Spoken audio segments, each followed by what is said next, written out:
स्वागत है आपका हमारे चैनल पे। आज के वीडियो में हम लोग पढ़ेंगे बक्सर का युद्ध। प्रश्न यह है कि बक्सर का युद्ध क्यों हुआ, इसके महत्व का परीक्षण कीजिए।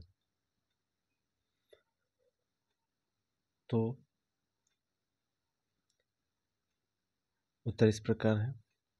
प्लासी के युद्ध के पश्चात मीर जाफर को बंगाल का नवाब घोषित किया गया। मीर जाफर साहसीन और अयोग्य व्यक्ति था। वास्तव में वह लॉर्ड क्लाइव के हाथों की कठपुतली मात्र था।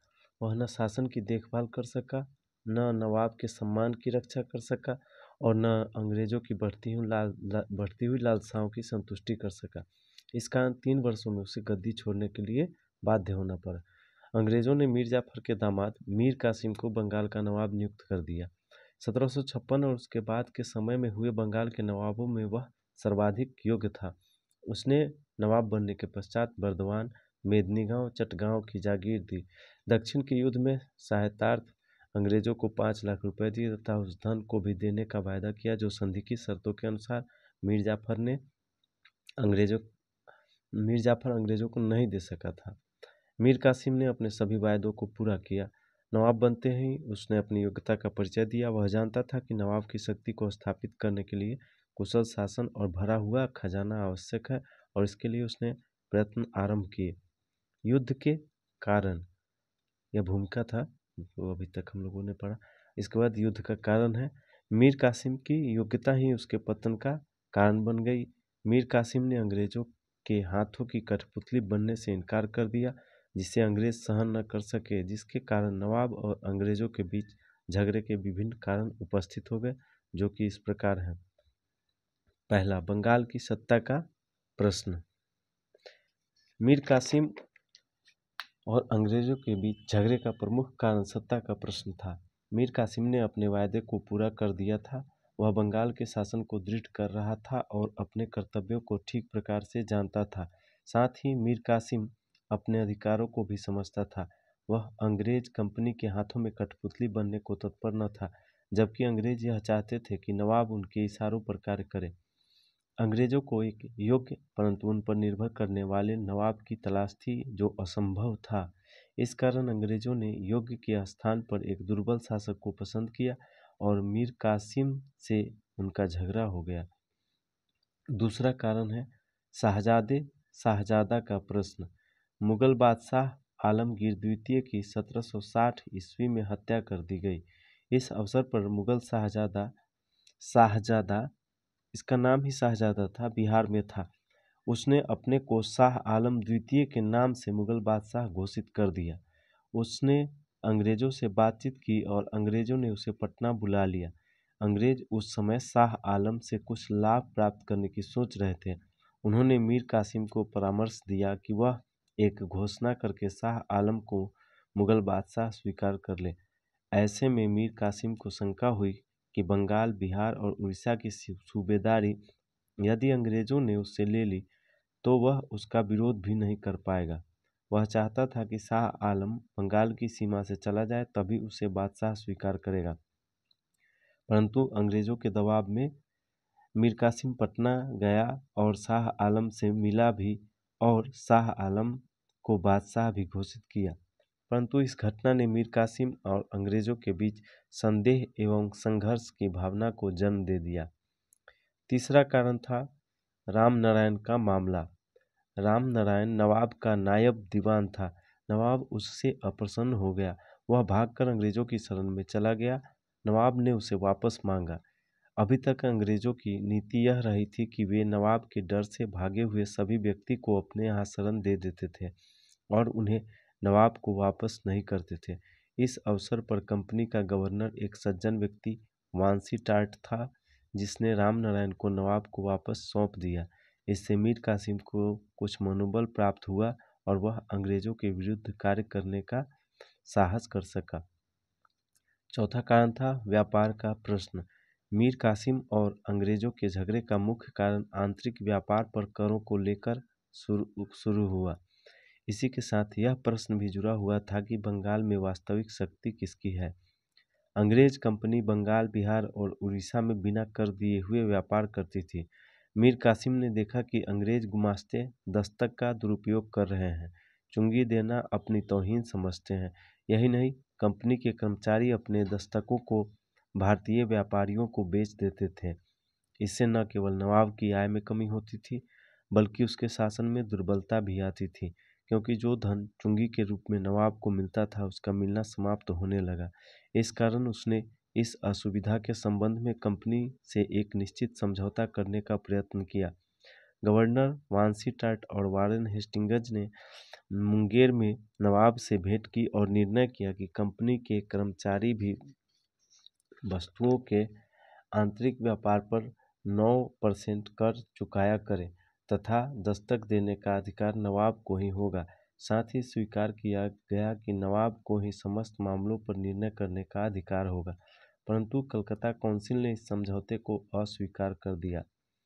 कोई समझौता न होने पर मीर कासिम ने 1762 ईस्वी में सभी आंतरिक कर हटा लिए और भारतीयों से भी व्यापारिक कर लेना समाप्त कर दिया, जिससे सर्वप्रथम तो यह समस्या ही न रही और दूसरे भारतीय व्यापारी भी समानता के आधार पर अंग्रेज व्यापारियों की तरह हो गए। इससे नवाब की प्रजा को सस्ती वस्तुएं उपलब्ध हो सकी। कलकत्ता काउंसिल ने भारतीयों पर पुनः व्यापारिक कर लगाने की मांग की। नवाब ने इस मांग को अस्वीकार कर दिया। इस प्रकार नवाब की व्यापारिक नीति का यही निर्णय अंग्रेजों और नवाब के बीच झगड़े बक्सर के युद्ध का प्रमुख कारण बना। बक्सर का युद्ध। अंग्रेजों ने अब मीर कासिम के विरुद्ध भी षड्यंत्र करना प्रारंभ कर दिया। उन्होंने निश्चित किया कि पदच्युत नवाब मीर जाफर को पुनः गद्दी पर बैठाया जाए। मीर जाफर ने अपने विरुद्ध किए जा रहे षड्यंत्र का पता चलने पर प्रथम प्रहार करना उचित समझा। पहले छिटपुट लड़ाइयाँ हुई। 10 जून 1763 ईस्वी को मेजर एडम्स सेना लेकर नवाब के विरुद्ध चला। 4 सितंबर को नवाब उदब नाला नामक स्थान पर आ गया, किंतु विश्वासघात के कारण नवाब की सेना 3 स्थानों पर परास्त हो गई। मीर कासिम वहां से मुंगेर और फिर पटना की ओर चला गया। अंग्रेजों ने शीघ्र ही मुंगेर के किलेदार अरब अली खां को धन देकर मुंगेर जीत लिया और पटना की ओर बढ़े। इससे पूर्व जून 1763 में मीर कासिम ने पटना में अंग्रेजों को हराया था और अफसर एमियाट को मार दिया था। उस समय अंग्रेजों का नेतृत्व एलिस कर रहा था। निराशा के इन्हीं क्षणों में नवाब पटना गया, जहां अंग्रेज अफसर एलिस से उसका मुख्य झगड़ा था। पटना की ओर अंग्रेजों को आते देख नवाब क्रुद्ध हो गया और उसने अनेक अंग्रेजों और भारतीय बागियों को अपने एक जर्मन अधिकारी समरू के द्वारा कत्ल कर दिया, जिसमें अंग्रेज अधिकारी एलिस, राजा रामनारायण, 2 सेठ बंधु जगत सेठ रामनारायण, उम्मीद राय, राजा राज वल्लभ आदि प्रमुख रूप से सम्मिलित थे। इस घटना को भारतीय इतिहास में पटना का हत्याकांड कहकर पुकारा जाता है, परंतु अंग्रेजों ने पटना पर भी कब्जा कर लिया और नवाब मीर कासिम अपनी कुछ सेना, तोपखाने और धन लेकर अवध भाग गया। डॉडवेल ने लिखा है कि कंपनी और नवाब के बीच युद्ध इच्छाओं का परिणाम न होकर परिस्थितियों के कारण था, परंतु यह कथन स्वीकार नहीं किया जा सकता। व्यापार के प्रश्न और एलिस के व्यवहार के कारण नवाब का जो झगड़ा अंग्रेजों से हुआ वह परिस्थितिवश माना जा सकता है, परंतु उसके पश्चात जो बक्सर का युद्ध हुआ उसके बारे में ऐसा नहीं कहा जा सकता। मीर कासिम ने अवध के नवाब शुजाउद्दौला से सहायता मांगी और उसकी सेना के व्यय हेतु 11 लाख रुपया प्रति माह देना स्वीकार किया।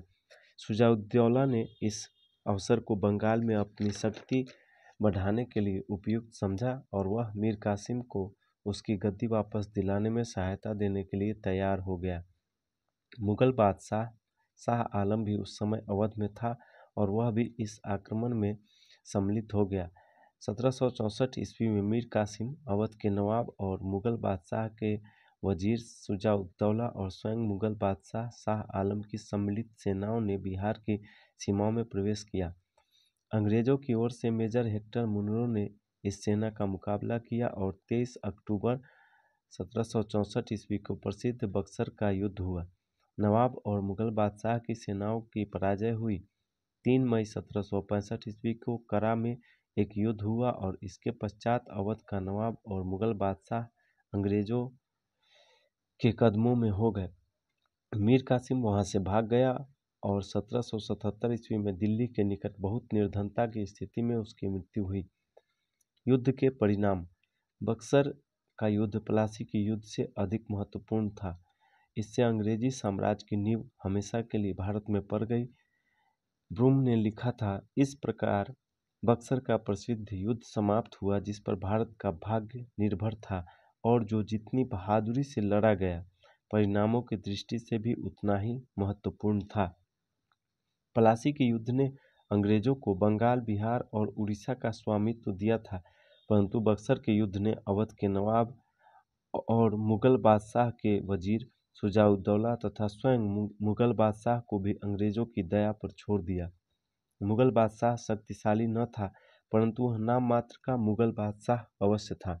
इस युद्ध से अंग्रेजों का यश संपूर्ण भारत में फैल गया। अब बंगाल का नवाब उनके हाथों की कठपुतली, अवध का नवाब उन पर निर्भर करने वाला मित्र और मुगल बादशाह उनका पेंशनर बन गया। अब अंग्रेजों के लिए दिल्ली का मार्ग साफ था और वे मराठों से संघर्ष के लिए तत्पर हुए, जिस पर भारत का भाग्य निर्भर करता था। इस युद्ध के संबंध में मालेसन ने कहा था कि चाहे आप इसे देशी तथा विदेशियों के बीच द्वंद्व युद्ध समझे अथवा ऐसी सारगर्भित घटना जिसके परिणाम अस्थायी तथा विशाल थे, बक्सर को सबसे निर्णायक युद्धों में गिना जाएगा। राजनीतिक दृष्टि से ही नहीं बल्कि सैनिक दृष्टि से भी बक्सर का युद्ध महत्वपूर्ण था। प्लासी का युद्ध शस्त्रों से नहीं बल्कि कूटनीति से जीता गया था, परंतु बक्सर के युद्ध के विषय में यह बात नहीं कही जा सकती। अवध के नवाब और मुगल बादशाह की सम्मिलित सेना की संख्या 40,000 से 60,000 के बीच में थी, जबकि अंग्रेजों की सेना में केवल 7,072 सैनिक थे। यह युद्ध भीषणता से लड़ा गया और दोनों तरफ से काफ़ी बड़ी संख्या में सैनिक और अधिकारी मारे गए थे। इसमें 847 अंग्रेज सैनिक और 2000 सैनिक संयुक्त सेना के हाथों मारे गए या घायल हुए। इस प्रकार यह युद्ध अंग्रेजों की सैनिक श्रेष्ठता और सफलता का प्रमाण था। बक्सर के युद्ध ने प्लासी के युद्ध के निर्णयों पर पक्की मुहर लगा दी। भारत में अब अंग्रेजों को चुनौती देने वाला कोई दूसरा नहीं बचा था। तो ये था बक्सर का युद्ध का महत्व। इसके महत्व का परीक्षण करें। तो मिलते हैं नेक्स्ट वीडियो में, तब तक के लिए धन्यवाद।